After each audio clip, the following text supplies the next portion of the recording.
പലരായി പറയാറുണ്ട്, ഇരുട്ടിനെ പഠിക്കുന്നതിൽ അർത്ഥമില്ല. എല്ലായിടത്തും അന്ധകാരം ബാധിച്ചു എന്ന് ആവർത്തിച്ച് ആയിരക്കണക്കിന് ആളുകൾ ഇരുട്ടാണ് ഇരുട്ടാണ് എന്ന് പറയുന്നതിൽ അർത്ഥമില്ല. ആ ഇരുട്ടിന്റെ ഉള്ളിൽ കഴിയുന്നിടത്തോളം ഒരു മെഴുകുതിരി കത്തിച്ചു വെക്കലാണ് ഉത്തമം എന്ന് പറയാറുണ്ട്. ഈ പറച്ചിൽ അനർത്ഥമാകുന്നത് നമ്മുടെ നാടുകളിൽ നാം ഇന്ന് കേൾക്കുന്ന വാർത്തകൾ, വേദനിപ്പിക്കുന്ന വൃത്താന്തങ്ങൾ, നാട് മുഴുവനും വല്ലാതെ നശിച്ചു പോയിരിക്കുന്നു എന്ന് ആളുകൾ മുഴുവനും പരിതപിക്കാൻ തുടങ്ങിയിരിക്കുന്നു. യുവാക്കളെ മുഴുവനും മാരകമായ അർബുദം പോലെ ഹൃദയത്തെ കാർന്നു നിന്ന അന്ധതയിലേക്ക് ആ സമൂഹം അനാചാരത്തിന്റെയും അന്ധവിശ്വാസത്തിന്റെയും അശ്ലീലത്തിന്റെയും അസുരഭാവങ്ങളായി മാറുന്നു എന്ന് ആളുകൾ പഠിക്കാൻ തുടങ്ങിയിട്ട് കാലങ്ങളേറെയായി. ദൃശ്യശ്രാവ്യ മാധ്യമങ്ങളും സാംസ്കാരിക നായകന്മാരും എഴുത്തുകാരും സാമൂഹിക പ്രബുദ്ധതയുള്ളവരും ഈ ഇരുട്ടിനെ മാറ്റാൻ കഴിയുന്ന വെളിച്ചത്തിന്റെ സ്രോതസ്സുകൾ അന്വേഷിച്ച് വാചാലമായി പ്രസംഗിക്കുന്നു, നിതാന്തമായി എഴുതുന്നു. എന്നിട്ടും ഓരോ ദിവസം കഴിയും തോറും ഈ ലോകത്തെ ബാധിക്കുന്ന ഇരുട്ടിന്റെ കറ്റം കൂട്ടുന്നതല്ലാതെ കുറയുന്നില്ല എന്നതാണ് ആനുകാലിക വേദനാജനകമായ വാർത്തകൾ നമ്മോട് പലപ്പോഴും പറയുക. നാടിന്റെ നാനാഭാഗത്തും എവിടെ പോയാലും നാം കേൾക്കുന്ന നിത്യമായ ഒരു വാക്ക്, നമ്മുടെ സമൂഹത്തിന്റെ യുവതി യുവാക്കൾ ഒരു വല്ലാത്ത അബദ്ധസഞ്ചാരത്തിന് അടിമകളായി മാറുന്നു എന്നതാണ്. അവരെ സത്യത്തിന്റെ പാതാവിലേക്ക് നയിച്ചു കൊണ്ടുവരുവാനും വെളിച്ചത്തിന്റെ വക്താക്കളാക്കി മാറ്റുവാനും നാടിനും കുടുംബത്തിനും സമൂഹത്തിനും സമുദായത്തിനും ഗുണകരമായ ഒരു ജന്മമായി മാറ്റുവാനുള്ള ഭഗീരഥ പ്രയത്നങ്ങൾ നാടിന്റെ നാനാഭാഗത്തും നടക്കുന്നുണ്ട്. ഈ പരിശ്രമങ്ങളെല്ലാം ഒരു ഭാഗത്ത് നടന്നുകൊണ്ടിരിക്കുമ്പോഴും അതിന് വിപരീതമായ പരിശ്രമങ്ങളൊന്നും ഫലം ചെയ്യുന്നില്ല എന്ന് തോന്നിക്കുന്ന രീതിയിൽ മറുഭാഗത്ത് മുഴുവനും അധർമ്മത്തിന്റെ കൂരിരുട്ടുകൾ അന്തമായി വ്യാപിച്ചു പോകുമ്പോ ഇനി എങ്ങനെയാണ് ഈ സമൂഹത്തിന്റെ നന്മയുടെ പാന്താവിലേക്ക് നടത്തിക്കൊണ്ടു പോവുക എന്ന് നമുക്ക് ആർക്കും അറിയാൻ കഴിയാത്തൊരു സാഹചര്യത്തിലേക്ക് ലോകത്തിന്റെ വെളിച്ചം കെട്ടുപോയിരിക്കുന്നു. എല്ലാവരും ഈ വെളിച്ചം കെട്ടുപോയതിൽ വല്ലാതെ പരിതപിക്കുകയും ചെയ്യുന്നു. ആ വെളിച്ചത്തിൽ അന്ധകാര നിബിഡമായ ലോകം പണ്ടുമുണ്ടായിട്ടുണ്ട്. ആദരവായ പ്രവാചകൻ നബി മുഹമ്മദ് മുസ്തഫ സ്വല്ലല്ലാഹു അലൈഹി വസല്ലമ കടന്നു വന്ന ലോകത്തെ ഡാർക്ക് ഏജ്, അന്ധകാര യുഗമെന്നാണ് ചരിത്രകാരന്മാർ വിശേഷിപ്പിച്ചത്. നമ്മുടെ കഴിഞ്ഞുപോയ തലമുറകളിലും മുഴുവനും വെളിച്ചമായിരുന്നു എന്ന് പറയുന്നതിൽ അർത്ഥമില്ല. കഴിഞ്ഞുപോയ തലമുറകളിലും കഴിഞ്ഞുപോയ നൂറ്റാണ്ടുകളിലും കഴിഞ്ഞുപോയ വർഷങ്ങളിലും കഴിഞ്ഞുപോയ സമൂഹങ്ങളിലും കഴിഞ്ഞുപോയ നാടുകളിലും ഈ അന്ധകാരവും അനാശാസ്യതയും അശ്ലീലതയും അനാവശ്യങ്ങളും ആവോളം ആപതിച്ചിട്ടുണ്ട് എന്ന കാര്യത്തിൽ തർക്കമില്ല. പക്ഷേ നമ്മെ ഇപ്പോൾ വേദനപ്പെടുത്തുന്നത് ഇതൊന്നുമല്ല. കഴിഞ്ഞ കാലങ്ങളിലൊക്കെ നാം കേട്ടതിന് വിപരീതമായി ഒരു മനുഷ്യന്റെ മനസ്സാക്ഷിക്ക് ചിന്തിക്കാൻ പോലും കഴിയാത്തൊരവസ്ഥയിലേക്ക് നമ്മുടെ സമൂഹം ഇങ്ങനെ അന്ധകാരത്തിലേക്ക് നടന്നു പോകുന്നു എന്നത് നമ്മെ എല്ലാവരെയും വല്ല വേദനാജനകമായി നമ്മെ ചിന്തിപ്പിക്കുകയാണ്. നേരത്തെ സ്വാഗത പ്രഭാഷകൻ പറഞ്ഞതുപോലെ അദ്ദേഹം പറഞ്ഞു, പെൺകുഞ്ഞ് ജനിച്ചാൽ, ഒരു പെൺകുഞ്ഞ് പ്രായബുദ്ധിയായാൽ മാതാപിതാക്കൾക്ക് ഉറക്കമില്ല എന്ന്. അദ്ദേഹം അത് പറയാൻ കാരണം സ്ത്രീധനം എന്ന് പറയുന്ന ദുരാചാരത്തിന്റെ പേരിൽ മംഗല്യ സൗഭാഗ്യം നിഷേധിക്കപ്പെടുന്ന വിവാഹ ചന്തയിൽ മത്സ്യ ബുദ്ധിയോടെ കോടികൾ എറിഞ്ഞ് പകിട കളിക്കുന്ന സമുദായത്തിന്റെ നടുവിൽ തന്റെ മക്കൾക്ക് ജീവിതത്തിന്റെ രണ്ടറ്റം തമ്മിൽ കൂട്ടിമുട്ടിക്കാൻ പെടാൻ പാടുപെടുന്ന തന്റെ മകളെ കല്യാണം കഴിച്ചുവിടാൻ ഗതിയില്ലാതെ ജമാഅത്ത് കമ്മിറ്റിയുടെ കത്തുമായി വെള്ളിയാഴ്ച പള്ളിക്കോലാകളിൽ തുണിവിരിക്കുന്ന രക്ഷാവണ്ടി വലിച്ചു ഓട്ടോറിക്ഷ ഓടിച്ചു കൂലിപ്പണിയെടുത്തും ജീവിതം പാതിപടിയിൽ കിടച്ചു നിൽക്കുമ്പോ തന്റെ മകളുടെ വിവാഹത്തിന് വേണ്ടി മറ്റുള്ളവരുടെ മുമ്പിൽ നിസ്സഹായനായി കൈനീട്ടേണ്ടി വരുന്ന പാവപ്പെട്ട പിതാക്കന്മാരുടെ മാതാപിതാക്കളുടെ ദയനീയ ഭാവത്തെ പ്രതിനിധീകരിച്ചാണ് അദ്ദേഹം അത് പറഞ്ഞതെങ്കിലും ആ പറഞ്ഞ ഒരു വാക്കുകൾ തന്റെ പെൺമക്കൾ പ്രായബുദ്ധിയായാൽ മാതാപിതാക്കൾക്ക് ഉറക്കമില്ല. പണ്ടൊക്കെ നമ്മൾ പറയാറുണ്ടായിരുന്നു, പെൺമക്കൾ പ്രായബുദ്ധിയായാൽ പിന്നെ അച്ഛൻ ഉറക്കമില്ല. ദുർബലമായ തന്റെ വീടിന്റെ വാതിലിന്റെ മുമ്പിൽ പ്രായബുദ്ധിയായ പെൺമക്കൾ കിടന്നുണ്ടെങ്കിൽ ഇരുട്ടിന്റെ ഇടനാടുകളെ തന്റെ പ്രിയപ്പെട്ട മക്കളുടെ മാനം കവരാൻ വരുന്ന സാമൂഹ്യ ദ്രോഹികൾക്കെതിരെ കാത്തിരിക്കുന്ന വടിയുമായി കാത്തിരിക്കുന്ന ഒരു പിതാവിന്റെ ചിന്തനീയമായ ചിത്രം നമ്മുടെ മുമ്പിൽ ഉണ്ടായിരുന്നു. പക്ഷെ ഇന്ന് ആ ചിത്രം മാറി.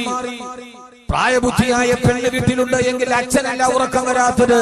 ഇന്ന് വാർദ്ധക്യമാത്ത് ഇന്ന് തനിക്ക് പിതാവുണ്ടെങ്കിൽ പ്രായബുദ്ധിയായ മകൾക്ക് ഉറക്കമില്ലാത്തൊരു കാലഘട്ടത്തിലേക്ക് നമ്മുടെ കാലം മാറിക്കഴിഞ്ഞു. പാതിരാത്രി സമയമാകുമ്പോൾ പാതിരാത്രിയിലും പകലിലും തന്റെ പിതാവ് വീട്ടിലുണ്ട് എങ്കിൽ താൻ കിടക്കുന്ന ബെഡ്റൂമിന്റെ കുച്ചിയിടാതെ കിടക്കാൻ കഴിയാത്ത ഒരവസ്ഥയിലേക്ക് മക്കൾ മാറിപ്പോകുമ്പോ ആ മകളെ മാനഭംഗം ചെയ്യാൻ കാത്തിരിക്കുന്നത് മറുഭാഗത്തെ കള്ള് കച്ചവടക്കാരനല്ല, നൊട്ടോറിയസ് ക്രിമിനൽ അല്ല, ആ പാവപ്പെട്ട പെൺകുടി പേടിക്കുന്നത് പാതിരാത്രി തന്റെ വീടിന്റെ ബെഡ്റൂം കുച്ചിടാൻ കഴിയാതെ ഉറങ്ങാൻ കഴിയാതെ ആ പെണ്ണ് പേടിക്കുന്നത് മറുഭാഗത്ത് തനിക്ക് കാവലിരിക്കണമെന്ന് താൻ ആഗ്രഹിക്കുന്ന സ്വന്തം പിതാവിനെ ഭയന്നിട്ട് തന്റെ ശരീരത്തിലേക്ക് പാഞ്ഞു കയറുന്ന പിതാവിന്റെ ലൈംഗികമായ ചേട്ടകളെ ഭയന്ന് ഒരു പെൺകുഞ്ഞിന് മാനത്തോടെ കിടന്നുറങ്ങാൻ കഴിയാത്ത സ്ഥലം പോലെ നമ്മുടെ വീടുകൾ മാറിക്കഴിഞ്ഞു. ബോംബെയിലെയും ബാംഗ്ലൂരിന്റെയും ഡൽഹിയിലെയും ഇരുണ്ട രാത്രികളെ പോലെ നമ്മുടെ വീടിന്റെ അകത്തളങ്ങൾ മാറുമ്പോ എന്റെ പ്രിയപ്പെട്ട സഹോദരങ്ങളെ, സത്താർ ആദൂർ എന്ന ഒരു കവിയുണ്ട് നമ്മുടെ ഈ നാട്ടിൽ. അദ്ദേഹം ചെറിയ രണ്ടുവരി കവിതകൾ കൊണ്ട് വലിയ സാമൂഹ്യ സന്ദേശം പറയുന്ന ഒരാളാണ്. അദ്ദേഹത്തിന്റെ ഒരു കവിത വായിച്ചു ഞാൻ ഈ അടുത്ത സമയത്ത്. അദ്ദേഹം പറയുന്നുണ്ട്, രാത്രിയിൽ തന്റെ മാറിലേക്ക് മലർന്നു വന്ന് തന്നെ മാനഭംഗം ചെയ്യാൻ ഒരാൾ വന്നപ്പോ പാവപ്പെട്ട പെൺകുടി ഉറക്ക വിളിച്ചു, അച്ഛാ രക്ഷിക്കണേ എന്ന് പറയാൻ അവൾ അച്ഛാ എന്ന് വിളിക്കാൻ വാതുറന്നപ്പോഴാണ് അവൾക്ക് മനസ്സിലായത് തന്നെ മാനം കടക്കാൻ വരുന്നത് സ്വന്തം അച്ഛനാണ് എന്ന്. ഇനി അവൾ ആരെയാണ് രക്ഷതയ്ക്ക് വേണ്ടി വിളിക്കുക?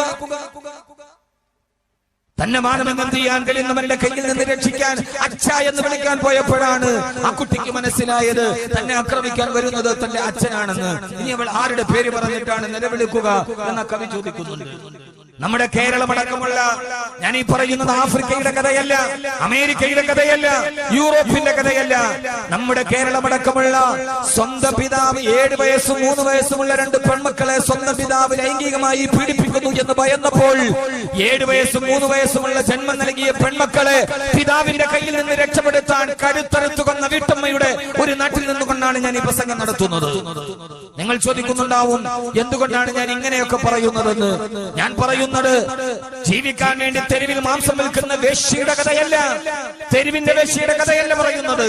ഞാൻ പറയുന്നത്, സ്വന്തം ഭർത്താവ് ജന്മം നൽകിയ പിതാവ് തന്റെ പെൺമക്കളെ ഉപദ്രവിക്കുന്നുണ്ടെന്ന് എന്ന് മനസ്സിലായപ്പോ 7 വയസ്സും 3 വയസ്സും മാത്രമുള്ള പെൺമക്കളെ കഴുത്തറുത്തു കൊല്ലേണ്ടി വന്ന ഒരു വീട്ടമ്മയുടെ നാട്ടിലാണ്, വീട്ടമ്മയുടെ രാജ്യത്താണ് ഞാൻ ഈ പ്രസംഗം നിർവഹിക്കുന്നത് എന്ന് ചോദിക്കുമ്പോൾ, ലൈംഗികത എന്ന് പറയുന്നത്, പെണ്ണ് എന്നത് പുരുഷന്റെ ശരീരത്തെയും പുരുഷന്റെ ഹൃദയത്തെയും എത്രത്തോളം വരിഞ്ഞു കെട്ടി എന്നതിന്റെ മകുടോദാഹരണങ്ങളാണ്.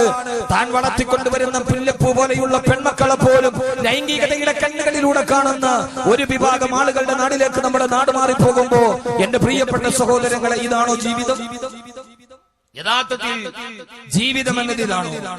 മദ്യത്തിന്റെയും മയക്കുമരുന്നിന്റെയും ലഹരിയുടെയും ആസക്തിയിൽ പെങ്ങളെ മറന്നു പോകുന്ന, സഹോദരിയെ മറന്നു പോകുന്ന, അമ്മയെ മറന്നു പോകുന്ന, മക്കളെ മറന്നു പോകുന്ന, സമൂഹത്തെ മറക്കുന്ന, ധർമ്മത്തെ മറക്കുന്ന, സത്യത്തെ മറക്കുന്ന, നീതിയെ മറക്കുന്ന, വെളിച്ചത്തെ മറക്കുന്ന നരാധമന്മാരുടെ ലോകമായി നമ്മുടെ ലോകം മാറിപ്പോകുമ്പോ ഇവിടെയൊക്കെ ഒരു ചിന്തോദീപങ്ങളായ ഉണർത്തുപാട്ടുകൾ ഉണ്ടാകേണ്ടതുണ്ട്.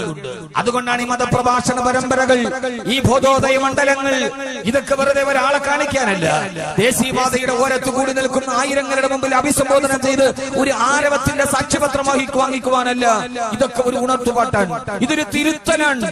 നമ്മുടെ സമൂഹത്തിൽ നാം പിന്തുടർന്നു വരുന്ന ഈ അശ്ലീലതയുടെ മെച്ചിൽപ്പുറങ്ങളിലല്ല, ഈ ആരടി മണ്ണിലേക്ക് നടന്നുപോയി അവസാനം ഏകനായ പടച്ചതമ്പുരാന്റെ മുമ്പിൽ ഏകനായി നിൽക്കുന്ന സമയത്ത് നിന്നെ മാടി വിളിക്കുന്ന സ്വർഗത്തിലേക്ക് നടന്നു പോകാനാണ് നിന്റെ ജീവിതത്തിന്റെ പരമപ്രധാനമായ പാതയെന്ന് ലോകത്തോട് പറഞ്ഞു കൊടുക്കുവാനുള്ള വെളിച്ചത്തിന്റെ ദീപശിഖ തലമുറകളിൽ ധർമ്മം കെട്ടുപോകാത്ത മനസ്സുകളോട് പകർന്നു കൊടുക്കുവാനുള്ള ഒരു ഉദ്യമമാണ് ഈ മതപ്രഭാഷണ മേഖലകൾ. നമ്മെ സംബന്ധിച്ചിടത്തോളം നമ്മുടെ മുമ്പിൽ വന്ന് നിൽക്കുന്ന ആളുകളോട് പറഞ്ഞു കൊടുക്കാൻ നമുക്ക് കഴിയേണ്ടതുണ്ട് ഈ നന്മയുടെ കാഴ്ചപ്പാടുകളെ കുറിച്ച്. വഴിതെറ്റി പോകുന്ന യുവതയോട് നമുക്ക് സംസാരിക്കേണ്ടതുണ്ട്, നിങ്ങൾ ആരായി മാറേണ്ടവരാണ് എന്ന്. ഞാൻ ഈ പറയുന്നതിന്റെ അർത്ഥം എല്ലാം ലൈംഗികത എന്നത്, എല്ലാം ഒരു പെണ്ണ് എന്നത് തന്നെ നൊന്ത് പ്രസവിച്ച തന്റെ മാതാവിന്റെ കണ്ണുനീരിന്റെ മുമ്പിൽ, തന്നെ കെട്ടപ്പെട്ട് വളർത്തിയ തന്റെ പിതാവിന്റെ മുമ്പിൽ കല്യാണ പന്തലിൽ സ്വർണ്ണാഭരണങ്ങളുമായി ഒരുങ്ങി നിൽക്കുമ്പോ വരൻ വരുന്നതിന് 1 മണിക്കൂർ മുമ്പ് തന്റെ മാതാപിതാക്കളെയും തന്നെ സ്നേഹിച്ചവരെയും കബളിപ്പിച്ചുകൊണ്ട് ഇഷ്ടപ്പെട്ട ചെറുപ്പക്കാരന്റെ കയ്യിൽ പിടിച്ച് കടന്നു കൊണ്ടുപോയി. ഇന്നലെ കോടതി വരാന്തയിൽ ഹാജരാക്കുമ്പോൾ ജന്മം നൽകിയ മാതാവിന്റെയും കട്ടപ്പെട്ട് വളർത്തിയ പിതാവും ചേർത്ത് പിടിച്ചു പൊട്ടിക്കരഞ്ഞ് തെറ്റിത്തിരുത്തി നീ തിരിച്ചു വന്നാൽ ഞങ്ങൾ നിന്നെ സംരക്ഷിക്കാമെന്ന് പറയുമ്പോ അമ്മയുടെ ഗർഭപാത്രത്തിന് ഇന്നലെ കണ്ട ചെറുപ്പക്കാരന്റെ മുഖത്തെ പുഞ്ചിരിയുടെ വിലയിട്ട് മാറുന്ന, കട്ടപ്പെട്ട് വളർത്തിയ പിതാവിന്റെ കട്ടപ്പാടിന് താൻ അനുഭവിക്കാൻ പോകുന്ന പുരുഷനോടുള്ള ജീവിതത്തിന്റെ സുഖത്തിന് വിലയിടുന്ന മക്കളുടെ പെൺമക്കളുടെ കാലമായി നമ്മുടെ കാലം മാറുമ്പോ കലികാലമേ എന്ന് വിളിക്കുവാനല്ലാതെ നമുക്ക് എന്തിനാണ് കഴിയുക? കല്യാണ പന്തലിൽ നിന്ന് ഒരുങ്ങി നിൽക്കുന്ന നിൽക്കുന്ന പെണ്ണിനെ വിളിച്ചിറക്കിക്കൊണ്ടു പോകുന്ന ചെറുപ്പക്കാരോട് ഞാനിത് പറയുന്നത് ഏതെങ്കിലും ഒരു മതത്തിന്റെ ഭാഗമായിട്ടില്ല. ആ കല്യാണ പെണ്ണ് ഹൈന്ദവതയാകട്ടെ, ആ കല്യാണ പെണ്ണ് ക്രിസ്ത്യാനിയാകട്ടെ, ആ കല്യാണ പെണ്ണ് മുസ്ലിം ആകട്ടെ, വളർത്തിക്കൊണ്ടുവന്ന മാതാപിതാക്കൾ തങ്ങളുടെ മകളുടെ കല്യാണം കാണാനുള്ള ആഗ്രഹത്തോടെ ഇരിക്കുമ്പോ ആ പെണ്ണിനെ കല്യാണ വീട്ടിൽ നിന്ന് ഇറങ്ങിക്കൊണ്ടുപോയി മാതാപിതാക്കളുടെ ഹൃദയത്തിൽ ചിതകോരിയിടുന്ന ഒരു വിഭാഗം ചെറുപ്പക്കാരോട് ഞാൻ ചോദിക്കുകയാണ്, ഈ ശാപത്തിന്റെ കണ്ണുനീരുകൾ നിങ്ങൾ എവിടെയാണ് ബാക്കിയാക്കുക? എവിടെയാണ് ഇത് അനുഭവിച്ചു തീരുക?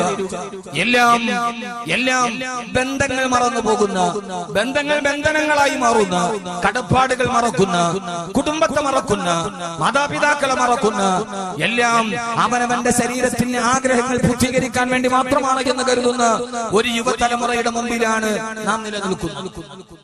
എങ്ങനെയാണ് ഇവരോട് ഇനി? ആരൊക്കെയാണ് പ്രസംഗിക്കാത്ത ആളുകളില്ല, എഴുതാത്ത എഴുത്തുകാരില്ല, പറയാത്ത തൂലികയുമില്ല. ഇനി ഇവരോട് എന്താണ് പറഞ്ഞു കൊടുക്കേണ്ടത് എന്ന് ആളുകളുടെ മുമ്പിൽ ഒരു ചോദ്യചിഹ്നമായി മാറുകയാണ്. വാത് നടക്കുന്നുണ്ടോ? ഉണ്ട്. ഖുർആൻ ക്ലാസ് നടക്കുന്നുണ്ടോ? ഉണ്ട്. സലാത്തിന്റെ മജ്‌ലിസ് ഉണ്ടോ? ഉണ്ട്. എഴുത്തുകളുണ്ട്, വായനകളുണ്ട്, പ്രഭാഷണങ്ങളുണ്ട്, പ്രസംഗങ്ങളുണ്ട്, എല്ലാം അതിന്റെ വഴിക്ക് നടക്കുന്നുണ്ട്. പക്ഷെ എന്തോ അതൊന്നും ഒരു സമൂഹത്തിന്റെ മനസ്സിൽ തിരുത്തലുകളായി മാറുന്നില്ല എന്നത് നമ്മെ ചിന്തിപ്പിക്കേണ്ടതുണ്ട്. ഒരു പ്രഭാഷകൻ എന്ന രീതിയിൽ ആ ഒരു വിഷയത്തെ സമീപിക്കുമ്പോ എനിക്ക് പറയാനുള്ളത്, തെറ്റുകൾക്കെതിരെ നാം എത്ര വിഭാടനം നടത്തിയാലും, തെറ്റുകൾക്കെതിരെ നാം എത്ര പ്രസംഗം നടത്തിയാലും, തെറ്റുകൾക്കെതിരെ നാം എത്ര ബോധം നടത്തിയാലും, അതിൽ വളരെ പ്രധാനപ്പെട്ട ഒരു വിഷയം, തെറ്റ് ചെയ്ത ആൾക്ക് താൻ ചെയ്തത് തെറ്റാണ് എന്ന് ബോധ്യപ്പെടലാണ് പരമപ്രധാനമായ ലക്ഷ്യം. അത് ബോധ്യപ്പെടാത്തിടത്തോളം കാലം, ഞാൻ ചെയ്തത് തെറ്റല്ല എന്ന് തെറ്റ് ചെയ്ത ആൾ ബോധ്യപ്പെടുന്നിടത്തോളം കാലം അവനെ പിന്നെ ഉപദേശിച്ചിട്ട് എന്താണ് കാര്യമുള്ളത്? യഥാർത്ഥത്തിൽ അതല്ലേ പ്രശ്നം. 10 പേരെ കൊന്ന ഒരാളെ ഉപദേശിക്കാൻ പോയപ്പോ അവൻ ആ 10 പേരെ കൊന്നതിന് ന്യായം പറയുന്ന ആളാണെങ്കിൽ പിന്നെ അവനോട് ഉപദേശിച്ചിട്ട് കാര്യമില്ല. ഇന്നും കഴിഞ്ഞ ദിവസം കോഴിക്കോട് ജില്ലയിലെ കൊയിലാണ്ടിയിൽ നിന്ന് കല്യാണ പന്തലിൽ സ്വർണം അണിഞ്ഞിരുന്ന പെണ്ണ് കാമുകന്റെ കൂടെ ഒളിച്ചുപോയി. അതിന് സൗകര്യമൊരുക്കിയത് അവളുടെ കൂട്ടുകാരികൾ. ഏതായാലും കോടതിയിൽ ഹാജരാക്കി. കോടതി നിയമപ്രകാരം പ്രായബുദ്ധിയായ ആണും പെണ്ണും, പെണ്ണ് പറഞ്ഞു എനിക്ക് കാമുകന്റെ കൂടെ പോയാൽ മതി. കോടതി കാമുകന്റെ കൂടെ പെണ്ണിനെ വിട്ടയച്ചു. പെണ്ണിന്റെ കയ്യിൽ കിടന്ന സ്വർണ്ണാഭരണങ്ങൾ കാമുകൻ ഇന്ന് കോടതിയിൽ വെച്ച് കോടതിയിൽ പോലീസിന്റെ മുമ്പിൽ ഹാജരാക്കി. സ്വാഭാവികമായും ഒരു സംഭവം നടന്നാൽ അതിന്റെ ചർച്ച നടക്കുന്ന സോഷ്യൽ മീഡിയയിലാണ്. ഇന്നലെയും മിനിങ്ങാന്നും ഇന്നുമായി സോഷ്യൽ മീഡിയയിലെ പരമപ്രധാനമായ ചർച്ച കൊയിലാണ്ടിയിൽ വിവാഹപ്പന്തലിൽ നിന്ന് മാതാപിതാക്കളുടെ കണ്ണുനീരിന് വില കൽപ്പിക്കാതെ ഇറങ്ങിപ്പോയ ദിൽഷാന എന്ന 18 വയസ്സുകാരിയാണ്. പക്ഷേ ഇന്ന് ചർച്ച മാറി. ഇന്ന് മാതാപിതാക്കളുടെ കണ്ണുനീരിനപ്പുറം ദിൽഷാനയുടെ മാതാപിതാക്കളെ കൊണ്ടുപോയ ചെറുപ്പക്കാരന്റെ ആരുമാകട്ടെ ആ ഒരു കാലഘട്ടപ്പുറം ഇന്നത്തെ നമ്മുടെ നോക്കും. എന്തിനാണ് അവരെ വെറുതെ വിട്ടുകൂടെ? അവര് പോയി ജീവിക്കട്ടെ. അവർ ചെയ്തത് തെറ്റാണ് എന്ന് പറയാൻ കഴിയുന്നത് എങ്ങനെയാണ്? ഇഷ്ടപ്പെട്ട മാതാപിതാക്കളുടെ കണ്ണ് ഇന്ന് കോടതി വരാന്തയിൽ ഇന്നലെ മാതാവും പിതാവും കെട്ടിപ്പിടിച്ചു പറഞ്ഞു, മോനെ മോളെ തിരിച്ചു വരും ഞങ്ങളുടെ കൂടെ. വന്നില്ല, അവൾ കാമുകന്റെ കൂടെ പോയി. ചർച്ച അവൾ മാതാവിനോടും പിതാവിനോടുള്ള സ്നേഹത്തെക്കാളേറെ തന്നെ ഇഷ്ടപ്പെട്ട ചെറുപ്പക്കാരന്റെ സ്നേഹത്തിനാണ് വില കൽപ്പിച്ചത്. എന്തുകൊണ്ട് അവളെ കുറ്റപ്പെടുത്തണമെന്നാണ് ഇന്ന് സോഷ്യൽ മീഡിയ ചർച്ച. പറഞ്ഞിട്ട് എന്താ കാര്യമുള്ളത്? അപ്പോൾ വളർത്തിക്കൊണ്ടുവന്ന മാതാപിതാക്കളുടെ ത്യാഗത്തിനപ്പുറത്തേക്ക് ഇന്നലെ കണ്ട കാമുകന്റെയും കാമുകിയുടെയും ഹൃദയത്തിന്റെ ദുഃഖത്തിന് സ്ഥാനം കൊടുക്കുന്ന ഒരു തലമുറയോട്, ഒരു ന്യൂ ജനറേഷൻ തലമുറയോട് ഏത് ഖുർആനും ഹദീസും പറഞ്ഞാലാണ് അവർക്ക് മനസ്സിലാവുന്നത്? ഇവിടെ എന്റെ യുവാക്കളോട് ഖുർആനിലെ യുവാവ് എന്ന വിഷയത്തിലോട്ട് കടക്കുന്നതിന് മുമ്പ് ഈ വിഷയം ധാരാളം പ്രഭാഷകന്മാര് കൈകാര്യം ചെയ്തിട്ടുണ്ട്, ഞാൻ മുമ്പ് സൂചിപ്പിച്ചിട്ടുണ്ട്. പക്ഷെ ഇവിടെയൊക്കെ പരമപ്രധാനമായ ഒരു കാര്യം, ഞാൻ ചെയ്തത് പാപമാണ്, ഞാനൊരു പാപിയാണ് എന്ന് തിരിച്ചറിവ് മനസ്സിലില്ലാത്തിടത്തോളം കാലം ഒരാൾ നന്മയുടെ വക്താക്കളാവാൻ പോകുന്നില്ല. അതുകൊണ്ട് ആദ്യമായി ഒരു യുവാവിനും മാറാൻ കഴിയണമെങ്കിൽ ഖുർആനിലെ യുവത്വം എന്നതിന്റെ ഏറ്റവും പ്രധാനപ്പെട്ട പ്രമേയം അള്ളാഹുവിന്റെ വിശുദ്ധമായ ഖുർആൻ യുവാക്കളെ കുറിച്ച് പറഞ്ഞപ്പോ അള്ളാഹുവിന്റെ ഖുർആൻ പറഞ്ഞത് അവർ തെറ്റുകളിലൂടെ വടക്ക് നടക്കുന്നവരാണെങ്കിൽ തെറ്റുകളുടെ വടിയിലൂടെ സഞ്ചരിക്കുന്നതാണ് യുവത്വം. ആ യുവത്വത്തിൽ തെറ്റുകളിലേക്ക് നടന്നു പോകാൻ സാധ്യതയുള്ളപ്പോഴും ആ സമയത്ത് ചെയ്തു പോയ തെറ്റുകളെ തെറ്റുകളായി മനസ്സിലാക്കി ആ തെറ്റിൽ നിന്ന് ശുദ്ധീകരിക്കാൻ ആഗ്രഹിക്കുന്നതാരോ അവനാണ് യഥാർത്ഥ യുവാവ് എന്ന അല്ലാഹുവിന്റെ വിശുദ്ധമായ ഖുർആൻ. അല്ലാഹു നമ്മളെ ശുദ്ധിയുള്ളവരാക്കി തരട്ടെ.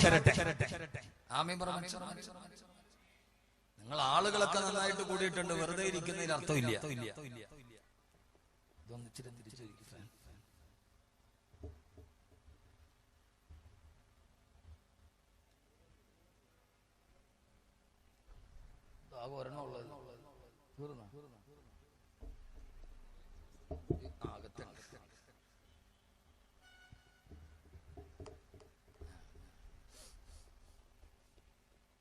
ഞാൻ എന്റെ വിഷയത്തിന്റെ പരമപ്രധാനമായ ഭാഗത്തേക്ക് കടക്കുകയാണ്. അല്ലാഹുവിന്റെ വിശുദ്ധമായ ഖുർആൻ ലജ്ജനാൻ പർവ്വതത്തിന്റെ പ്രാന്തപ്രദേശത്തിലൂടെ അധപതനത്തിന്റെ അധമഭാവതലങ്ങളിലോട്ട് കടന്നുപോയ ഒരു യുവാവിനെ എത്രത്തോളം അധപ്പതിക്കാൻ കഴിയുമോ, അധപതനത്തിന്റെ മുദ്യമൽഭാവമായ ഖത്താബിന്റെ മകൻ ഉമറിനെ മാനസാന്തരത്തിന്റെ ഉപരിപ്ലവം കൊണ്ട്, വ്യക്തിത്വത്തിന്റെ ധവളപ്രകാശം കൊണ്ട് ലോകചരിത്രത്തെ വിസ്മയിപ്പിച്ച മഹാപ്രതിഭയാക്കി മാറ്റുന്ന മാനസാന്തരത്തിന്റെ ഉള്ളിൽ രൂപകൽപ്പന ചെയ്ത അല്ലാഹുവിന്റെ വിശുദ്ധമായ ഖുർആൻ പറയുകയാ. ഒരു യുവത്വത്തെ കുറിച്ച് പറയുമ്പോൾ അല്ലാഹുവിന്റെ ഖുർആൻ പറയുന്നത് ആ യുവാവിന്റെ പരമപ്രധാനമായ ഭാഗം അല്ലാഹു പറയുകയാണ്, ഫീഹി റിജാലുൻ യുഹിബ്ബൂന അൻ യതതഹറൂ വല്ലാഹു യുഹിബ്ബുൽ മുത്തഖിരീൻ. അല്ലാഹു പറയുകയാണ്, യഥാർത്ഥ യുവാക്കൾ ആരെന്നറിയോ? ഖുർആനിലെ യുവത്വം എന്ന വിഷയത്തിന്റെ കീഴിൽ കേൾക്കാനത്തിന്റെ പ്രിയപ്പെട്ട സഹോദരങ്ങളോട് സഹോദരിമാരോട് തെറ്റുകളുടെ അന്ധകാരം മുഴുവൻ നമ്മുടെ മനസ്സിനെ വരിഞ്ഞു കെട്ടുമ്പോ തെറ്റ് ചെയ്യാത്തവരോടല്ല ഞാൻ സംസാരിക്കുക. തെറ്റ് ചെയ്യുന്ന ആളുകളോട്, അധപ്പതനത്തിലോട്ട് നടന്നു പോയവരോട്, പൈശാചിക ദുർബോധനങ്ങൾക്ക് അടിമപ്പെട്ട് തെറ്റിലേക്ക് നടന്നുപോയ എന്റെ പ്രിയപ്പെട്ട യുവാക്കളോടടക്കമുള്ള യുവതികളോടടക്കം ഞാൻ ഓർമ്മിപ്പിക്കുകയാ. അല്ലാഹു സുബ്ഹാനഹു വ തആല ഒരു യഥാർത്ഥ യുവത്വത്തിന്റെ അടയാളം പറയുമ്പോ അടയാളമായി പറഞ്ഞത് രാഷ്ട്രീയ എതിരാളികളെ ചൂണ്ടിക്കാണിക്കുമ്പോ പാതിരാവിന്റെ നിശബ്ദതയിൽ നടന്നു വരുന്ന എതിരാളിയുടെ പള്ളയിലേക്ക് പിച്ചാത്തിപ്പടി കുത്തിക്കയറ്റിയിട്ടവന്റെ കുടൽമാല കൊണ്ട് രാഷ്ട്രീയത്തിന്റെ കൊലക്കത്തിയുടെ കലക്ക് തീർക്കുന്ന അഭിനവകാല ക്ഷുഭിത യൗവനത്തെ കുറിച്ചല്ല അല്ലാഹു പറയുകയാണ്. ആരാണ് യഥാർത്ഥ യുവാവെന്നറിയോ? ഒരു യുവാവിനുണ്ടാകേണ്ട പരമപ്രധാനമായ ഗുണങ്ങൾ 5 6 എണ്ണി പറയുമ്പോ അല്ലാഹു പറയുക, അതിൽ പ്രധാനപ്പെട്ട ഗുണം ഫീഹി റിജാലുൻ യുഹിബ്ബൂന അൻ യതതഹറൂ, അവര് സ്വയം പരിശുദ്ധരാകാൻ ആഗ്രഹിക്കുന്നവരാ. ഇൻഷാ അല്ലാഹ് യുവാക്കളുടെ 6 അടയാളങ്ങൾ ഖുർആൻ പറയുന്നതാണ് നമ്മുടെ ഇന്നത്തെ പ്രധാനപ്പെട്ട ചർച്ച.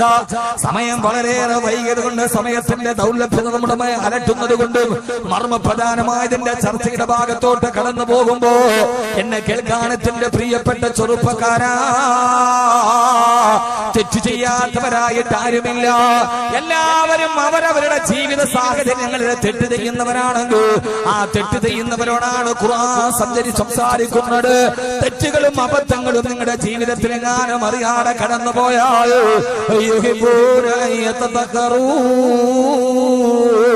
അവര് സ്വയം പരിശുദ്ധനാകാൻ ആഗ്രഹിക്കുന്നവരാ. അതുകൊണ്ടായിരുന്നുവല്ലോ ആദരവായ പ്രവാചകൻ നബി മുഹമ്മദ് മുസ്തഫ, ആദരവായ പ്രവാചകൻ നബി മുഹമ്മദ് മുസ്തഫ, പോരാ ഹബീബായ നബി മുഹമ്മദ് മുസ്തഫ സല്ലല്ലാഹു അലൈഹി വസല്ലം മദീനത്തെ പള്ളിയിൽ സുബഹി നമസ്കാരത്തിന് ശേഷം ഖുർആൻ പഠിപ്പിച്ചുകൊണ്ടിരിക്കുമ്പോ അല്ലാഹുവിന്റെ പ്രവാചകൻ സല്ലല്ലാഹു അലൈഹി വസല്ലമയുടെ അടുക്കലേക്ക് ഒരു യുവാവ് ഓടി വന്നിട്ട് പറഞ്ഞിട്ടില്ലേ, ഖദ് സനൈതു യാ റസൂലല്ലാഹ്, ഞാൻ അറിയാതെ വ്യഭിചരിച്ചു പോയി നബിയേ. ഞാൻ ഈ പ്രഭാഷണം നടത്തുന്നത് നന്മയുടെ വക്താക്കളോട് മാത്രമല്ല, ഈ അടുത്ത സമയത്തും വ്യഭിചാരം ജീവിതത്തിൽ സംഭവിച്ചു പോയ, അറിയാതെ ജീവിതത്തിൽ അപരാധം ചെയ്തു പോയ, നാളെ പരലോകത്തിലേക്ക് നടന്നു പോകണമെന്ന് ബോധ്യമുള്ള എന്റെ പ്രിയപ്പെട്ട തലമുറയോടാണ് സംസാരിക്കുന്നത്. ഹബീബായ നബിയുടെ അടുക്കലേക്ക് സ്വയം പ്രേരിതനായി പാഞ്ഞു വന്നിട്ട് ഖദ് സനൈതു യാ റസൂലല്ലാഹ് ഫർജിനി യാ റസൂലല്ലാഹ്, ഞാൻ അറിയാതെ വ്യഭിചരിച്ചു പോയി നബിയേ. ആരുമില്ലാത്ത സമയത്തെന്റെ കടയിലോട്ട് വന്നൊരു പെൺകുട്ടിയുമായി അറിയാതെ ഞാൻ ശാരീരിക ബന്ധത്തിൽ ഏർപ്പെട്ടു പോയടാ, എന്നെ എറിഞ്ഞു കൊല്ലുമോ നബിയേ. പല പ്രാവശ്യം നമ്മൾ ഈ സംഭവം കേട്ടിട്ടുണ്ടെങ്കിലും ഇതിന്റെ പരമപ്രധാനമായ മർമ്മകാണ്ഡത്തിന്റെ അടിത്തട്ടിലേക്ക് ഇറങ്ങിപ്പോകാൻ കഴിയാതെ ചരിത്രത്തിന്റെ ബഹിർസ്ഫുരണമല്ല. അല്ലാഹുവിന്റെ പ്രവാചകന്റെ മുമ്പിൽ സ്വയം ഏറ്റു പറഞ്ഞു അവസാനം പല പ്രാവശ്യം പ്രവാചകൻ സല്ലല്ലാഹു അലൈഹി വസല്ലമ നിരുത്സാഹപ്പെടുത്തി പുറത്ത് തിരിച്ചേക്കാൻ പോകുമ്പോഴും ഇല്ല നബിയേ. നാളെ പരലോകത്തേക്ക് കടന്നു പോകുമ്പോ ഞാൻ അറിയാതെ തെറ്റ് ചെയ്തു പോയി ഉറപ്പാ. പക്ഷേ ഞാൻ ഈ തെറ്റ് ചെയ്തവനായി മരിച്ചിട്ട് നാളെ പടച്ചറപ്പിന്റെ പരലോകത്ത് പോയാൽ എനിക്ക് നരകത്തെ സഹിക്കാൻ കഴിയില്ല നബിയേ. എനിക്ക് നരകത്തിന്റെ അടിത്തട്ടിലെത്താൻ കഴിയില്ല നബിയേ. നാളെ ഖബറിന്റെ ശിക്ഷകൾ എനിക്ക് ഏറ്റുവാങ്ങാൻ കഴിയില്ല യാ റസൂലല്ലാഹ്. അതുകൊണ്ട് ഇവിടെ വെച്ച് തന്നെ ഇസ്ലാമിക ശരീഅത്ത് പ്രവചിച്ച ശിക്ഷ ഞാൻ ഏറ്റുവാങ്ങാൻ തയ്യാറാ. അവസാനം എന്റെ പ്രിയപ്പെട്ട സഹോദരങ്ങളെ, വിശാലമായ മരുഭൂമിയുടെ മധ്യത്തിലിറക്കി നിർത്തിയിട്ട് മായിസ് റളിയല്ലാഹു തആല എന്ന് പേരുള്ള ചെറുപ്പക്കാരന്റെ ശരീരത്തിലേക്ക് നാനാ ഭാഗത്തു നിന്ന് കരിങ്കല്ലുകൾ കൊണ്ടെറിഞ്ഞിട്ട് ശിക്ഷ നടപ്പാക്കുകയാ. ഇസ്ലാമിക ശരീഅത്തിന്റെ വിധി എങ്ങനെയാണ്? വ്യഭിചരിച്ചാൽ കല്ലുകൊണ്ട് ജീവനോടെ എറിഞ്ഞു കൊല്ലണം. നാനാ ഭാഗത്തും അനുയായികളെ കരിങ്കച്ചിലുകൾ ആ ചെറുപ്പക്കാരന്റെ മുഖത്തേക്ക് വലിച്ചെറിയുമ്പോ ആ എറിയുടെ ആഘാതത്താൽ ആ മായിസ് റളിയല്ലാഹു അൻഹുവിന്റെ ശരീരത്തിലൂടെ രക്തം തടന്തല്ലിയാ തൊടുകയാ. മായിസ് റളിയല്ലാഹു തആല അൻഹുവിന്റെ ശരീരത്തിലേക്ക് കൂർത്തുകൂർത്ത കരിങ്കല്ലുകൾ വന്നു കയറി ആ കരിങ്കല്ലിന്റെ പ്രകരമേറ്റ് ശരീരം വേദനയാൽ പടയുമ്പോ ആ സമയത്തൊക്കെ മായിസ് റളിയല്ലാഹു അൻഹു അല്ലാഹുവിന്റെ ശരീഅത്ത് നിയമപ്രകാരമുള്ള ഈ ശിക്ഷ ഇവിടെ വെച്ച് ഏറ്റെടുക്കുകയാ. എന്തിനാ ഏറ്റെടുക്കുന്നതെന്നറിയോ? അവസാന ശരീരത്തിലേക്ക് കരിങ്കല്ലുകൾ വന്ന് പതിച്ച് തല പൊട്ടിച്ചെറി മരണാസന്നനായി മായിസ് റളിയല്ലാഹു അൻഹു മരുഭൂമിയുടെ നടുവിലേക്ക് വീഴുമ്പോ ഹബീബായ റസൂലുള്ളാഹി സ്വല്ലല്ലാഹു അലൈഹി വസല്ലമ ഓടിച്ചെന്ന് മായിസ് റളിയല്ലാഹു തആല അൻഹുവിന്റെ ശിരസ്സെടുത്ത് തന്നെ മടിയിലേക്ക് വെക്കുമ്പോ ശരീരത്തിലൂടെ രക്തം തടന്തല്ലിയാ തുടങ്ങി മൃതപ്രായനായി മരണത്തെ മുഖാമുഖം കാണുമ്പോ മായിസ് റളിയല്ലാഹു തആല അൻഹു ചോദിക്കുന്നതെന്താ? എന്റെ പ്രിയപ്പെട്ട ചെറുപ്പക്കാരാ, ഒരു പോലീസ് സ്റ്റേഷൻ പോലും നിലവിലില്ലാത്ത കാലഘട്ടത്തിൽ, ഒരു ലോക്കൽ പോലീസ് പോലും ചെയ്ത തെറ്റ് കാണാൻ അവസരമില്ലാത്ത കാലഘട്ടത്തിൽ അറിയാതൊരു തെറ്റ് ഒരാൾ പോലും അറിയാത്തൊരു തെറ്റ് ചെയ്ത് അത് നാളെ പരലോകത്ത് നിന്റെ ശിക്ഷ അനുഭവിക്കാൻ കഴിയില്ലെന്ന് മനസ്സിലാക്കി അല്ലാഹുവിന്റെ റസൂലിന്റെ മുമ്പിലേക്ക് ആ തെറ്റുകളെ ഏറ്റുപറഞ്ഞ് സ്വയം ഏറ്റുവാങ്ങിയതല്ലേ ഹബീബായ നബി തങ്ങളുടെ മടിയിലെ കിടന്നിട്ട് രക്തം തടന്തല്ലിയാ തുടങ്ങി മരണത്തെ മുഖാമുഖം കാണുമ്പോ മായിസ് റളിയല്ലാഹു തആല അൻഹുവിന്റെ അവസാനത്തെ ചോദ്യം, യാ റസൂലല്ലാഹ്, യാ റസൂലല്ലാഹ്, ഞാൻ അറിയാതെ ഒരു പെണ്ണുമായി ശാരീരിക ബന്ധത്തിൽ ഏർപ്പെട്ടതിന്റെ പേര് ആ തെറ്റ് എനിക്ക് ബോധ്യമായി, ഞാൻ തെറ്റ് ചെയ്തു എന്ന് എനിക്ക് ബോധ്യമായപ്പോ ആ തെറ്റ് ഞാൻ അങ്ങയുടെ അടുക്കൽ വന്ന് തുറന്നു പറഞ്ഞിട്ടതിന്റെ പരിഹാരമാർഗം ഏറ്റുവാങ്ങിയ നബിയേ. കരിങ്കൽ ചീളുകൾ എന്റെ ശരീരത്തിലേക്ക് വന്ന് പതിക്കും, എന്റെ ശരീരത്തെ പിടികൂടിയ വേദന മുഴുവനും ഞാൻ അപ്പോഴൊക്കെ ഓർത്തല്ലാഹുവേ, ഈ വേദനയൊന്നും നരകത്തിന്റെ വേദനയേക്കാൾ വലുതല്ലല്ലോ എന്നോർത്ത് അതെല്ലാം ഞാൻ സഹിച്ചു യാ റസൂലല്ലാഹ്. ഈ ഒരു അവസ്ഥയിൽ ഞാൻ മരിച്ചിട്ട് നാളെ പരലോകത്ത് പടച്ചറപ്പിന്റെ മുമ്പിൽ പോയാൽ ഇതേ പാപത്തിന്റെ പേര് നാളെ നരകത്തിൽ ഞാൻ ശിക്ഷിക്കപ്പെടുമോ നബിയേ? അതറിഞ്ഞാലേ എനിക്ക് സമാധാനമുള്ളൂ. ഞാൻ ഈ ഏറ്റുവാങ്ങിയ കുറ്റം പറച്ചിലിന്റെ പരിഹാരമായിട്ട് എനിക്ക് കിട്ടിയ ഈ ശിക്ഷ ഇതോടെ ഞാൻ ചെയ്ത തെറ്റുകൾ പൊറുക്കപ്പെടുമോ? അതല്ല, നാളെ പരലോകത്ത് ഇതേ തെറ്റിന്റെ പേരിൽ ഇനിയും എനിക്ക് ശിക്ഷ കാത്തിരിപ്പുണ്ട് നബിയേ. ആ സമയത്താണ് ഹബീബായ നബി സല്ലല്ലാഹു അലൈഹി വസല്ലമ പറഞ്ഞു കൊടുത്തത്, ഇല്ല വായിസേ ഇല്ല, ഇന്ന ഉമ്മത്തി ഹാദിഹി ഉമ്മത്തുന മർഹൂമാ ലാ യുഅദ്ദിബഹു അല്ലാഹു ബിഅദാബി.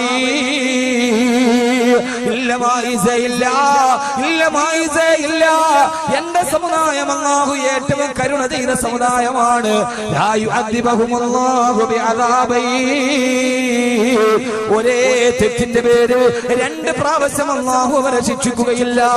ഈ തെറ്റ് ചെയ്തതിന്റെ പേരിൽ ഇവിടെ വെച്ച് നീ ശിക്ഷ ഏറ്റെടുത്താൽ ഇനി പരലോകത്ത് ചെല്ലുമ്പോ കത്തിക്കാളുന്ന നരകത്തിന്റെ മുമ്പിൽ പോകുമ്പോ അവിടെ നിനക്ക് ശിക്ഷയില്ല മായിസേ എന്ന അല്ലാഹുവിന്റെ റസൂലിന്റെ സന്തോഷ വാർത്ത അറിയുമ്പോ അതേവരെ വേദന കൊണ്ട് ശരീരത്തെ വല്ലാതെ പൊട്ടിക്കരഞ്ഞ മായിസ് റളിയല്ലാഹു അൻഹു ഇത് കേട്ട ഉടനെ പൊട്ടിച്ചിരിച്ചുകൊണ്ട് അല്ലാഹുവിന്റെ റസൂലിന്റെ മടിത്തട്ടിൽ കടന്ന് അശ്ഹദു അല്ലാ ഇലാഹ ഇല്ലല്ലാഹ് വഅശ്ഹദു അന്ന മുഹമ്മദർ റസൂലുള്ളാഹ് ഹബീബായ നബി സല്ലല്ലാഹു അലൈഹി വസല്ലമയുടെ അടുക്കൽ ചെന്നിട്ട് അവിടുത്തെ റിസാലത്തിന്റെ മടിയിലെ തല വെച്ച് അവസാനത്തെ ഷഹാദത്ത് കലിമയും പറഞ്ഞു സന്തോഷത്തോടെ സ്വർഗ്ഗം കണ്ട യാത്രയായത്. എന്റെ പ്രിയപ്പെട്ട യുവാക്കളോട് എനിക്ക് ആദ്യമായി പറയാനുള്ളത്, തെറ്റുകളെ കുറിച്ച് ബോധവൽക്കരിക്കുന്നതിനപ്പുറം ആ ചെയ്തത് തെറ്റാണെന്ന് മനസ്സിലാക്കി ഞാൻ ചെയ്തത് തെറ്റാണ്, അല്ലാഹുവിന്റെ മുമ്പിൽ നാളെ എനിക്ക് ശിക്ഷ അനുഭവിക്കേണ്ട തെറ്റാണ് ഞാൻ ചെയ്തത് എന്ന് പെങ്ങളെ നിനക്ക് ബോധ്യമുണ്ടായാൽ, ആ ഒരു ബോധം നിന്റെ ജീവിതത്തിൽ ഉണ്ടായാൽ, ആ ബോധമാണ് ആദ്യമായി യുവത്വത്തിനുണ്ടാകേണ്ടതുണ്ട്. അത് യുവാവാകട്ടെ യുവതിയാകട്ടെ. അറിയാതെ ഞാനൊരു തെറ്റ് ചെയ്തു പോയി, ആ തെറ്റെനിക്കും മരിക്കുന്നതിന് മുമ്പ് പടച്ചറപ്പിന് മുമ്പിൽ പശ്ചാത്തപിച്ച് പരിഹരിക്കണമെന്നുള്ള ബോധമുണ്ടാവല ഒരു സംസ്കാരത്തിന്റെ രാജപാതയിലേക്കുള്ള പരിവർത്തനത്തിന്റെ പടകത്തിന് മുടക്കാനുള്ള പ്രഥമപടിയായി ഖുർആൻ പറയുന്നുണ്ടെങ്കിൽ എന്റെ പ്രിയപ്പെട്ട നൂതനദേശ ചെറുപ്പക്കാരോട് ചെയ്യുന്നതൊന്നും തെറ്റാണ് എന്ന ബോധമില്ലാതെ തെറ്റുകളിൽ നിന്ന് തെറ്റുകളിലേക്ക് മാടി വിളിക്കുന്ന, അബദ്ധങ്ങളിൽ നിന്ന് അപനസഞ്ചാരം ചെയ്തു പോകുന്ന എന്റെ ന്യൂജനറേഷൻ ചെറുപ്പക്കാരാ, എന്റെ ന്യൂജനറേഷൻ ചെറുപ്പക്കാരാ, ആരാ ന്യൂജനറേഷൻ ചെറുപ്പക്കാരെന്നറിയോ? എന്റെ തന്നെ ഭാഷയിൽ ഞാൻ തന്നെ പറഞ്ഞാൽ അണുകുടുംബങ്ങളിൽ ജനിച്ച് ആധുനിക രാസവള നിർമ്മാണശാലയിലെ ഉപോൽപ്പന്നം പോലെ കെൻഡക്കിയും KFCയും ബർഗറും മാത്രം പഠിച്ച് രാവിലെ ഉറക്കമണന്നാലുടനെ മൊബൈൽ ഡാറ്റയുടെ ബാലൻസ് അന്വേഷിച്ചു, അത് ബാലൻസ് പിന്നെ റീചാർജ് ചെയ്യാനുള്ള വേഗതയോടെ ഓടി നടന്നു പാതിരാത്രി വരെ ലോകത്തുള്ള 140 രാഷ്ട്രത്തിൽ ഏതൊക്കെ പെണ്ണ് തുണിയുരിഞ്ഞാടിയാലും അത് www.com-ലൂടെ വിരളമത്തിക്കണ്ട ആസ്വദിച്ചു. അവസാനം തളർന്നവശനായി പാതിരാത്രി ലാപ്ടോപ്പിന്റെ ഡെസ്ക്ടോപ്പിലെ തലമയങ്ങിക്കിടന്നു അവശനായി ഉറങ്ങിയെഴുന്നേൽക്കുന്ന ആ ഉറക്കത്തിന്റെ ഇടയിൽ സുബഹിന്റെ ബാങ്ക് പോലും അറിയാതെ എഴുന്നേറ്റ് പോകുന്ന എന്റെ പ്രിയപ്പെട്ട ചെറുപ്പക്കാരാ, അല്ലാഹുവിന്റെ ഖുർആൻ പറയുകയാ, യഥാർത്ഥ യുവത്വമേതെന്നറിയോ? യഥാർത്ഥ യുവതിയാരെന്നറിയോ? അല്ലാഹു പറയുന്നു, യുഹിബ്ബൂന അൻ യതതഖറൂ, അവര് സ്വയം പരിശുദ്ധനാകാൻ ആഗ്രഹിക്കുകയാ. ആരും പ്രേരിപ്പിച്ചതല്ല, ആരും അവരെ പരിവർത്തിപ്പിച്ചതല്ല. അവരുടെ ഹൃദയാന്തരത്തിന്റെ ഉള്ളിലേക്ക് എനിക്കൊന്ന് നന്നാവണമെന്നൊരാഗ്രഹമുണ്ടായാൽ ഖത്താബിന്റെ മകൻ ഉമറിനുണ്ടായല്ലോ മോനെ, ഖാലിദിന്റെ മകൻ വലീദിന്റെ മകൻ ഖാലിദിനുണ്ടായല്ലോ മോനെ, അബൂജഹലിന്റെ മകൻ ഇക്രിമക്കാ ബോധമുണ്ടായല്ലോ മോനെ, പിന്നെന്താ നിനക്കാ ബോധമില്ലാത്തത്? ഉമർ റളിയല്ലാഹു അൻഹുവിന് ഞാൻ പറയുന്ന ആദ്യമായിട്ട് ഈ പരിവർത്തനത്തിന്റെ ബോധമുണ്ടാകണമെങ്കിൽ മറ്റൊരാൾ നിന്നെ പരിവർത്തിപ്പിക്കലല്ല, മറ്റൊരാൾ നിന്നെ ഉപദേശിക്കലല്ല. പിന്നെയോ അലാ ഉഖ്സിമു ബിയൗമിൽ ഖിയാമ വലാ ഉഖ്സിമു ബിന്നഫ്സിൽ ലവ്വാമ ഫലാ ഉഖ്സിമു ബിന്നഫ്സിൽ ലവ്വാമ.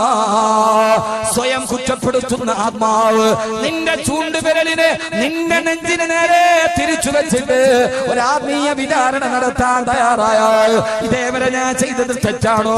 പെങ്ങളെ, സ്വയം തന്നെ വിരല് അവരുടെ അയൽവക്കക്കാരുടെ നേരെയല്ല, അയൽവക്കക്കാരന്റെ നേരെയല്ല, മതപണ്ഡിതന്മാരുടെ നേരെയല്ല, മതപ്രഭാഷകരുടെ നേരെയല്ല. നീ ചുണ്ടുന്ന വിരല് നിന്റെ നെഞ്ചിലേക്ക് തിരിച്ചു പിടിച്ചിട്ട് അല്ലാഹുവേ ഞാൻ എത്ര നല്ലവനാണ്, അല്ലാ പടച്ചവനെ മരിക്കുന്നതിന് മുമ്പ് എനിക്ക് പശ്ചാത്തപിച്ചിട്ട് നിന്നിലേക്ക് മടങ്ങണമല്ലോ, എനിക്ക് ശുദ്ധി ഉണ്ടാകണമെന്നല്ലോ. മദ്യത്തിൽ നിന്നുള്ള വിശുദ്ധി, മദ്യപാനത്തിൽ നിന്നുള്ള വിശുദ്ധി, ഭൂതാട്ടത്തിൽ നിന്നുള്ള വിശുദ്ധി, പരിസയിൽ നിന്നുള്ള വിശുദ്ധി, ഫിത്നയിൽ നിന്നുള്ള വിശുദ്ധി, ഫസാദിൽ നിന്നുള്ള വിശുദ്ധി, അന്യപുരുഷനുമായുള്ള ബന്ധത്തിൽ നിന്നുള്ള വിശുദ്ധി, അനാശാസ്യത്തിൽ നിന്നുള്ള വിശുദ്ധി, അശ്ലീലത്തിൽ നിന്നുള്ള വിശുദ്ധി. ആ വിശുദ്ധമായ ഒരു വിശുദ്ധനാവാൻ ആഗ്രഹിക്കപ്പെടാ. സ്വയം നിങ്ങൾ തീരുമാനിക്കുന്നത് വരെ നിങ്ങളുടെ ചൂണ്ടുവിരൽ നിങ്ങളുടെ അവനവന്റെ മനസാക്ഷിയിലേക്ക് ചൂണ്ടുന്നത് വരെ. മഹാനായ അനസ് റളിയല്ലാഹു തആല അൻഹു പാതിരാ സമയത്ത് മദീനയിലെ ഈത്തപ്പഴത്തോട്ടത്തിന്റെ ഉള്ളിൽ നടുവിലൂടെ സരികത്തുകൂടി നടന്നു പോകുമ്പോ പാതിരാവിന്റെ നിശബ്ദതയിൽ ഈത്തപ്പഴത്തോട്ടത്തിന്റെ ഉള്ളിൽ നിന്നൊരു ശബ്ദം കേൾക്കുകയാ. എടാ ഖത്താബിന്റെ മകൻ ഉമർ, ആരാണടാ നീ? ആരാണടാ നീ? ആരാണടാ നിന്നെ അമീറുൽ മുഅ്മിനീൻ എന്ന് വിളിച്ചത്? അത് വിളിക്കാൻ നിനക്കെന്ത് യോഗ്യതയാടാ ഉള്ളത്? പാതിരാവിന്റെ നിശബ്ദതയിൽ മദീനത്തിന്റെ ഈത്തപ്പന മരം പോലും ഉറക്കത്തിലേക്ക് തലകി വീടുന്നൊരുമായ രാത്രിയിൽ എല്ലാവരും ഉറങ്ങിക്കിടക്കുന്ന രാത്രിയോ ഇടതൂന്ന് കിടക്കുന്ന ഈത്തപ്പഴത്തോട്ടത്തിന്റെ ഉള്ളിൽ നിന്ന് കനകാംബീര്യമുള്ള ശബ്ദം കേൾക്കുകയാ. മഹാനായ അനസ് റളിയല്ലാഹു തആല ചിന്തിച്ചു പോയി, അല്ലാഹുവേ, ആരാ ഉമറിനെ ഇങ്ങനെ ചോദ്യം ചെയ്യുന്നത്? ആർക്കാണ് ഉമറിനെ ഇങ്ങനെ പേടിപ്പിക്കാൻ ധൈര്യമുള്ളത്? ഉമർ എന്ന് കേട്ടാൽ ഞെട്ടിവിറക്കുന്ന ജനത ആ ജനതയുടെ മുമ്പിലാണ്. ആരുടെ പേര് കേട്ടാലാണോ ലോകം മുഴുവനും വെട്ടി നിറക്കുന്നത്? കിസ്റാ ബരീഖുൻ കൈസറും ുന്നതാ മിസറെ മുഖൗഖിസ് കേട്ടുടൻ വിറയ്ക്കുന്നതാ. പേര് കേട്ടാൽ കിസ്റ ചക്രവർത്തി പോലെ കിടുകിടാ വിറക്കുന്ന ഉമറിനെ ആരാണ് വിറപ്പിക്കുന്നതെന്നറിയാണ്. മഹാനായ അനസ് റളിയല്ലാഹു തആല കടന്നു പോകുമ്പോ പാതിരാവിന്റെ നിശബ്ദതയിൽ ഈത്തപ്പഴത്തോട്ടത്തിന്റെ ഉള്ളിലിരുന്നിട്ട് ഉമറിനെ വിറപ്പിക്കുന്നവൻ ആരെന്നറിയോ? ലോക ചരിത്ര സാക്ഷിയാണ്. ഉമറിനെ വിറപ്പിക്കാൻ ഉമറിനല്ലേ കഴിയൂ. ആരുമില്ലാത്ത ഉറക്കത്തിന്റെ രാത്രി ഈത്തപ്പഴത്തോട്ടത്തിന്റെ വിജനതയിൽ ഒളിച്ചിരുന്ന് ഉമർ റളിയല്ലാഹു തആല സ്വന്തം നെഞ്ചിലേക്ക് വിരൽ ചൂണ്ടിയിട്ട് ഒറ്റക്കിരുന്നിട്ടാണ് ഉമർ ചോദിക്കുന്നത്, എടാ ഉമറേ, എടാ ഉമറേ, എടാ ഉമറേ, നീ ആരാണടാ? ഒരു കാലത്ത് നീ മദ്യപിച്ചിട്ട് സിരകളെ ലഹരി ഭരിക്കുന്ന രാത്രിയിൽ ഉക്കാള ചന്തയിൽ നീ നടന്നു പോയ ചമ്മാടിയാണടാ നീ. എത്ര പെൺമക്കളെ കൊന്നവനാണ് നീ, എത്ര പേരുടെ കരുത്തറത്തവനാണ് നീ, എത്ര മദ്യപിച്ചവനാണ് നീ, എത്ര വൃത്തികെട്ടവനാണ് നീ. ഉമറേ, ഉമറേ, ഉമറേ എന്ന് പറഞ്ഞിട്ട് ഉമർ റളിയല്ലാഹു തആല നെഞ്ചിലേക്ക് വിരൽ ചൂണ്ടിയിട്ട്, ഇപ്പൊ നിന്നെ ആരാണടാ അമീറുൽ മുഅ്മിനീൻ എന്ന് പേരിട്ട് വിളിച്ചത്? എന്ത് യോഗ്യതയാടാ നിനക്കതിനുള്ളത്? അതുകൊണ്ട് എന്റെ പ്രിയപ്പെട്ട ചെറുപ്പക്കാരാ, ഉമറിന്റെ കഥ കേട്ടിട്ട് രക്തം ദസിച്ചിട്ട് കാര്യമില്ല. ആദ്യം അങ്ങനെ തോന്നണമെങ്കിൽ അഫലാ ഉഖ്സിമു ബിന്നഫ്സിൽ ലവാമാ, സ്വന്തം മനസാക്ഷിയിലേക്ക്, സ്വന്തം വിചാരണ കോടതിയിലേക്ക് അവനവരെ തന്നെ കയറ്റി നിർത്താൻ നമുക്ക് കഴിയുമ്പോഴേ സ്വയം പരിശുദ്ധരാകാൻ ആഗ്രഹിക്കുന്ന ഈ ജനതയുണ്ടാവുകയും. യുവത്വത്തിന്റെ ആദ്യത്തെ അടയാളമായി അള്ളാഹുവിന്റെ ഖുർആൻ പറഞ്ഞത് ഒന്നാമത്തേത് 5 അടയാളം ഖുർആൻ പറയുന്നു. ഖുർആനാണ് പറയുന്നത്. ഇത് യുവാക്കൾക്ക് മാത്രമല്ല, യുവത്വമാർക്കൊക്കെ ഉണ്ട്, യുവതികൾക്കും യുവാക്കൾക്കും. അള്ളാഹു നമുക്ക് സ്വയം പരിശുദ്ധരാകാൻ അള്ളാഹു തൗഫീഖ് നൽകട്ടെ. ആമീൻ പറ മനുഷ്യന്മാരെ.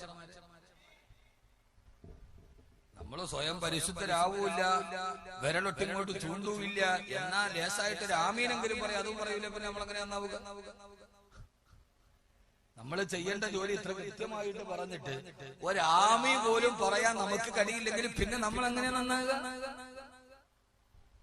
ആമീൻ എന്ന് പറഞ്ഞാൽ അതിന്റെ അർത്ഥം അള്ളാഹു സ്വീകരിക്കട്ടെ, അള്ളാഹുവേ ഇതിനെ നീ സ്വീകരിക്കണേ എന്നാണ് ആമീന്റെ അർത്ഥം. ആമീൻ എന്ന് പറഞ്ഞാൽ അതിന്റെ അർത്ഥം അള്ളാഹുവേ നീ ഇത് സ്വീകരിക്കണേ എന്നാണ്. അതുപോലും പറയാൻ 4 അക്ഷരം പറയാൻ നമ്മുടെ നാവ് കടങ്ങില്ലെങ്കിൽ പിന്നെ നമ്മൾ എങ്ങനെ നന്നാവുക? അള്ളാഹു നമ്മുടെ ഇഷ്ടപ്പെട്ട ദാസന്മാരിൽ ഉൾപ്പെടുത്തി അനുഗ്രഹിക്കുമാറാകും. സദസ്സ് നല്ല ശ്രദ്ധയോടെ കേൾക്കുന്നുണ്ട്, പക്ഷെ സജീവമല്ല. ഞാൻ വിചാരിച്ചു ഇന്ന് വന്ന് കുറച്ചു നേരം പ്രസംഗിക്കാം, നാളെ വിശാലമായിട്ട് പ്രസംഗിക്കാന്നൊക്കെ പറഞ്ഞ് ഞാൻ കയറിയത്. പക്ഷെ സദസ്സ് കണ്ടപ്പോ അങ്ങനെ വിടണ്ട എന്ന് കരുതിയിട്ടാണ് ഞാൻ അത്രയേറെ ഫോഴ്സിൽ ഞാൻ സംസാരിച്ചത്. സാധാരണ ഒന്ന് പറയുന്ന ഒരു വാക്കുപോലും ഞാൻ പറഞ്ഞിട്ടില്ല. പരമാവധി ഈ സംഘാടകർ ഇത്രയേറെ കഷ്ടപ്പെട്ട് സംഘടിപ്പിക്കുമ്പോ അവസാനം എത്ര പെൺകുട്ടികളെ കെട്ടിച്ചു എന്നല്ല, അതിപ്പോ ഇവര് കെട്ടിച്ചില്ല, വേറെ ആരെങ്കിലും കെട്ടിക്കായിരിക്കും അല്ലേ? ഇവര് കെട്ടിച്ചില്ലെങ്കിൽ വേറൊരാൾ കെട്ടിക്കുന്നത് ഉറപ്പാണ്, അതായത് കെട്ടിക്കാതിരിക്കില്ല. അപ്പൊ ഇതിന്റെ ലക്ഷ്യം പെണ്ണുങ്ങളുടെ വിവാഹം മാത്രമല്ല, നമ്മുടെ പരിവർത്തനവും കൂടിയാണ്. ഇത് രണ്ടും നടക്കുമ്പോഴാണ് ഇതിന്റെ പ്രഖ്യാപിതമായ ലക്ഷ്യം. അല്ലെ പിന്നെ കല്യാണം നടത്തിയാൽ പോരെ. പിന്നെ 3 ദിവസം ഇത്രയും വലിയ ഒരു അതായത് സംഘാടകരെ വളരെ മനോഹരമായി സദസ്സ് ഒരുക്കിയിരിക്കുന്നുണ്ട്. അള്ളാഹു അവർക്ക് അർഹമായ പ്രതിഫലം നൽകുക. നന്നായി പരസ്യം. ഇന്നിപ്പോ ഞാൻ അവരെ അഭിനന്ദിക്കണ കാരണം നാളെ ചിലപ്പോൾ കുറച്ച് അഹങ്കാരം കൂടും. നാളെ വകൾ അവസാനിപ്പിക്കുമ്പോൾ പറയാം. ഏതായാലും അവരൊരു വലിയ അശ്രാന്ത പരിശ്രമം നടത്തിയിട്ടുണ്ട് കാര്യത്തിൽ. കാരണം ഇതുപോലൊരു പ്രദേശത്ത് ഇത്രയും വലിയൊരു ആൾക്കൂട്ടമൊക്കെ ഉണ്ടാക്കണമെങ്കിൽ അതിന്റെ പിന്നിൽ വളരെ നല്ല ത്യാഗമുണ്ടാകും. ഇത്രയും ആളുകൾ ഇവിടെ കൂടുക, ഇതിന്റെ ഇരട്ടി ആളുകൾ അവിടെ കായ് വറുത്തോണ്ടിരിപ്പുണ്ട്. അവരിത് കേൾക്കുന്നുണ്ട്. അള്ളാഹു എല്ലാവരെയും കച്ചവടങ്ങളിൽ അള്ളാഹു ബറക്കത്ത് നൽകട്ടെ. അള്ളാഹു കച്ചവടങ്ങളിൽ ബറക്കത്ത് നൽകട്ടെ. അതുകൊണ്ട് സഹോദരങ്ങളെ, ഞാൻ വെറുതെ വളരെ ലേശായി പറയാം, എത്ര ബഹള് കേട്ടാലും എത്രയൊക്കെ ഉണ്ടായാലും ഒരാള് നന്നാവണമെങ്കിൽ അവൻ തന്നെ ഇന്നല്ലാഹു ലാ യുഗയ്യിറു മാ ബിഖൗമിൻ ഹത്താ യുഗയ്യിറു മാ ബിഅൻഫുസിഹിം. വളരെ പ്രസിദ്ധമായ ഒരു ആയത്താണ്. ഇന്ത്യ രാജ്യത്തിന്റെ പാർലമെന്റ് മന്ദിരത്തിന്റെ കവാടങ്ങളിൽ ഇന്ത്യയിലെ വിവിധ മതദർശനങ്ങളെ പ്രതിനിധാനം ചെയ്യുന്ന വാക്യങ്ങൾ എഴുതി വെച്ചിട്ടുണ്ട്. ഹൈന്ദവ സഹോദരങ്ങളുടെ, സിഖുകാരുടെ അയം നിജ പരോവേദി ഗണനാലുചേതസ ഉദാര ചരിതാനാം തു വസുദൈവ കുടുംബകം. ഈ ലോകം മുഴുവനും ഒരു കുടുംബമാണ് എന്ന് പറയുന്ന ഇന്ത്യ രാജ്യത്തിന്റെ പാർലമെന്റ് മന്ദിരത്തിന്റെ കവാടത്തിന്റെ മുകളിൽ എഴുതി വെച്ചിട്ടുണ്ട്, അയം നിജ പരോവേദി ഗണനാലുചേതസ ഉദാര ചരിതാനാം തു വസുദൈവ കുടുംബകം. ഇന്ത്യ രാജ്യത്തിന്റെ പാർലമെന്റ് മന്ദിരത്തിന്റെ നിയമനിർമ്മാണം നടത്തുന്ന പ്രധാനമന്ത്രി ഇരിക്കുന്ന, തെരഞ്ഞെടുത്ത മെമ്പർമാരിരിക്കുന്ന പാർലമെന്റിന്റെ കവാട മന്ദിരത്തിൽ ഇപ്പോഴും എഴുതി വെച്ചിട്ടുണ്ട്, അയം നിജ പരോവേദി ഗണനാലുചേതസ ഉദാര ചരിതാനാം തു വസുദൈവ കുടുംബകം. ഈ ലോകം മുഴുവനും ഒരു കുടുംബമാണ്. ആ കുടുംബത്തിലെ ഏകോദര സഹോദരങ്ങളാണ് നാം എന്ന് എഴുതി വെച്ചിരിക്കുന്ന പാർലമെന്റ് മന്ദിരത്തിന്റെ കവാടത്തിന് കാവലിരിക്കുന്ന ഇന്ത്യയുടെ പ്രധാനമന്ത്രി. അള്ളാഹുവിന് 99 നാമങ്ങളുണ്ട്.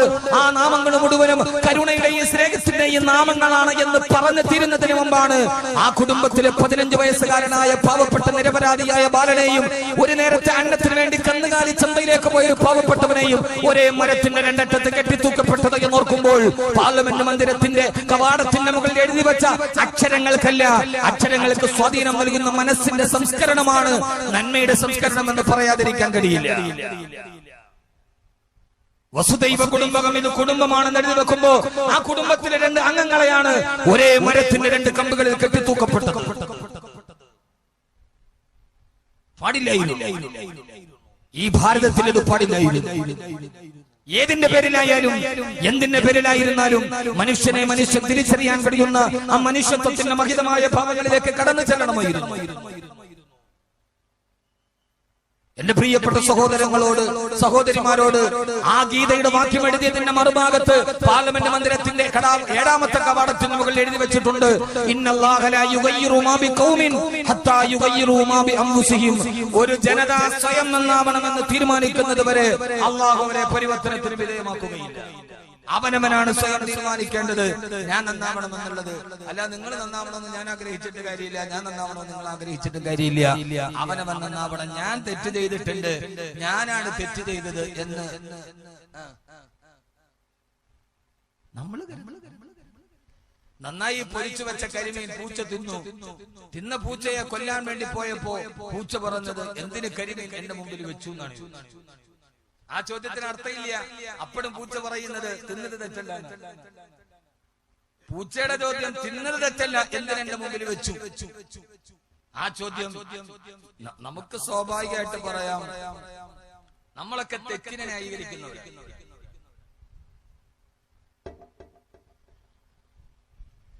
ഗൾഫുകാരന്റെ വീട്ടിൽ നിന്ന് ഭാര്യയുടെ കൂടെ കാമുകനെ പിടിച്ചു കയ്യോടെ നാട്ടുകാര് കൈകാര്യം ചെയ്തു. അങ്ങാടിയിൽ പാട്ടായി, നാട്ടിലെ ചായക്കടയിൽ ചർച്ച വന്നു.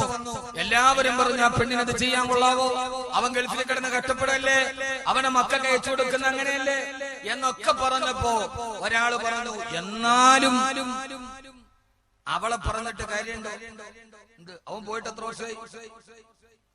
ഏറ്റവും ലാസ്റ്റ് ഉരുത്തിരിഞ്ഞു വരുന്ന ഒരു ചോദ്യമുണ്ട് സ്വാഭാവികമായി, അവളെ കുറ്റം പറഞ്ഞു. നമ്മളിതൊക്കെ പറയുമ്പോഴും അവളെ കുറ്റം പറഞ്ഞിട്ട് എന്ത് കാര്യം, അതെന്ത്, അവൻ പോയിട്ട് എത്ര വർഷമായി, അവളൊരു പെണ്ണല്ല. ഏറ്റവും അവസാനത്തെ ചർച്ച ഉരുത്തിരിഞ്ഞു വരുന്നു. പിന്നെ എല്ലാവരും അതിന്റെ പേരിൽ മുത്തഫഖുൻ അലൈഹിയാവും. അവര് പറയും, ശരിയാണ്, അദ്ദേഹം പറഞ്ഞതിനും കാര്യമില്ലാതില്ല. അല്ല, അങ്ങനെയല്ലേ. അവസാനം നമ്മൾ പറഞ്ഞെത്തുമ്പോ നമ്മൾ പറയുന്ന നമ്മൾ തെറ്റുകളെ അവളെ പറഞ്ഞിട്ട് കാര്യമില്ല. അവളും അവനും തമ്മിൽ എത്ര വയസ്സിന് വ്യത്യാസമുണ്ട്. അവളെ നോക്കി സുന്ദരി, അവനോ മുടിയൊക്കെ നരച്ചു. പാവം ഗൾഫിൽ പോയി മുടി നരച്ചു. ഗൾഫുകാരന്റെ ജീവിതം കഷ്ടമാണ്. ഗൾഫുകാരൻ 1000 റിയാൽ വീട്ടിലേക്ക് അയക്കാൻ വേണ്ടി അവൻ അതും പിടിച്ചോണ്ട് പോകുമ്പോ നട്ടുച്ച നേരത്ത് ബാങ്കിലേക്ക് പോവാണ്, യു എക്സ്ചേഞ്ചിലേക്ക്, ലുലു എക്സ്ചേഞ്ചിലേക്ക്. ചൂടുകാരൻ ടാക്സി വിളിക്കാൻ പോകും. ടാക്സിക്കാരൻ പറയും എത്ര? 10 റിയാൽ, 10 റിയാൽ, 10 റിയാൽ. അപ്പൊ പാവം വിചാരിക്കും 10 റിയാൽ ഇവിടെ കൊടുത്താൽ പിന്നെ 999 വീട്ടിലേക്ക് അയക്കാൻ പറ്റൂ. 10 റിയാൽ ലാഭിച്ചാൽ എന്റെ മോളുടെ 1 മാസത്തെ ഫീസ് കൂടി കൊടുക്കാമല്ലോ എന്ന് വിചാരിച്ച് ആ പൈസയും ചുരുട്ടിപ്പിടിച്ച് 10 റിയാലിന്റെ വഴി ദൂരം അവൻ നട്ടുച്ച നേരത്ത് സൗദി അറേബ്യയിലൂടെ നടന്ന് എക്സ്ചേഞ്ചിലെത്തും. അവിടെ പോയി 1000 റിയാൽ പൂർണ്ണമായി 10 റിയാലിന്റെ കൊടുക്കാതെ നട്ടുച്ച നേരത്ത് നടക്കുന്ന അവൻ ആ പൈസ നാട്ടിലേക്ക് വിളിച്ചയച്ചിട്ട് ഭാര്യ വിളിച്ചിട്ട് പറയും പൈസ അയച്ചിട്ടുണ്ട്, ബാങ്കിൽ പോയി വാങ്ങിച്ചോളാൻ. പെണ്ണ് പെട്ടെന്ന് ഉടുത്തൊരുങ്ങി പൗഡർ വിട്ട് 10 റിയാൽ ലാഭിക്കാൻ 10 കിലോമീറ്റർ നടന്നയച്ച പൈസ വാങ്ങിക്കാൻ ഇവൾ 500 രൂപ കൊടുത്തിട്ട് ടാക്സിക്കാരൻ വിളിച്ച് ബാങ്കിൽ ആ അയച്ചെടുത്ത് 500 രൂപ ടാക്സിക്കാരന് കൊടുക്കും. തന്റെ ഭർത്താവ് ചെയ്ത ത്യാഗം ഈ പെണ്ണ് കാണുന്നില്ല. ഇൻഷാ അല്ലാഹ് ഈ വിഷയമൊക്കെ ഞാൻ നാളെ പറയാം. അപ്പൊ അവര് പറയുന്ന അവൻ എത്ര പ്രായ വ്യത്യാസമുണ്ട്? ഭാര്യയും ഭർത്താവും തമ്മിലുള്ള പ്രായത്തിന്റെ വ്യത്യാസമാണ് ജീവിതത്തിന്റെ ബന്ധം തകർത്തതെങ്കിൽ എന്റെ സ്ത്രീകളെ, നിങ്ങൾ നാളെ വരിക നേരത്തെ 8:30 മണിക്ക് ഹസ്രത്ത് ആയിഷ സത്യദൂതരുടെ സഹധർമ്മിണി സമകാലീന സ്ത്രീത്വത്തോടുള്ള ഒരു സംവാദം മാത്രമാണ്. അള്ളാഹു നമ്മളെ മനസ്സിലാക്കാനുള്ള ബോധം നൽകി അനുഗ്രഹിക്കുമാറാകട്ടെ. അള്ളാഹു മനസ്സിലാക്കാനുള്ള ബോധം നൽകി അനുഗ്രഹിക്കുമാറാകട്ടെ. അതുകൊണ്ട് സഹോദരങ്ങളെ, സഹോദരിമാരെ, നമ്മൾ പറയുന്നത് എന്തെന്നറിയോ? എന്താ പറയാ? അവനത് ചെയ്യാൻ പാടില്ല, അവളത് ചെയ്തതിലും കുഴപ്പമില്ല എന്ന്. ആ പറയുന്നതിന്റെ ന്യായം ഇതിങ്ങനെ തോന്നാതിരിക്കാനുള്ള ന്യായം എനിക്ക് നന്നാവണം. അള്ളാഹുവിനെ പേടിയില്ല, പടച്ച റബ്ബിനെ ഭയമില്ല.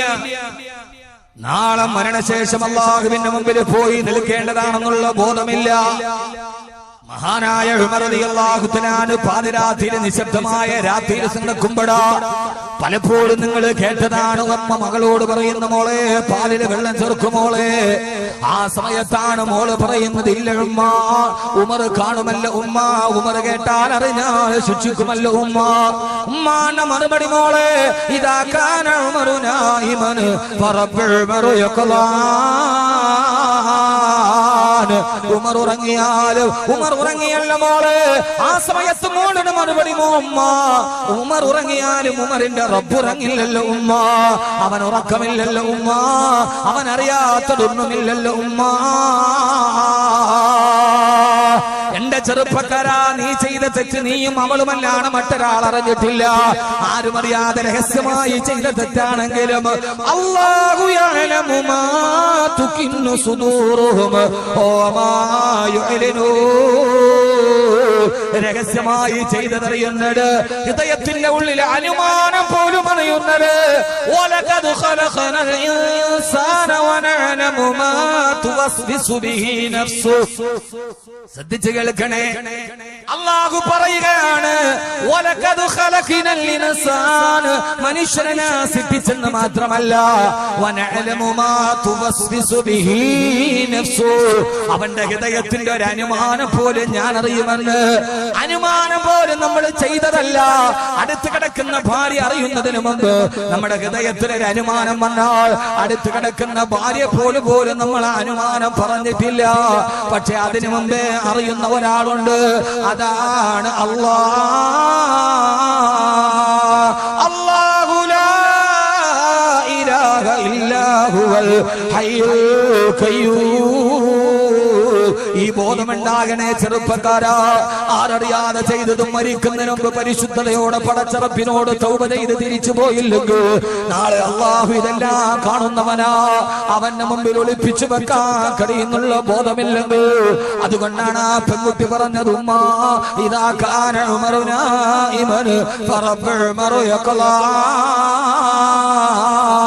ഉമർ ഉറങ്ങിയില്ലെങ്കിലും ഉമറിന്റെ റബ്ബ് ഉറങ്ങിയിട്ടില്ലല്ലോ ഉമ്മ.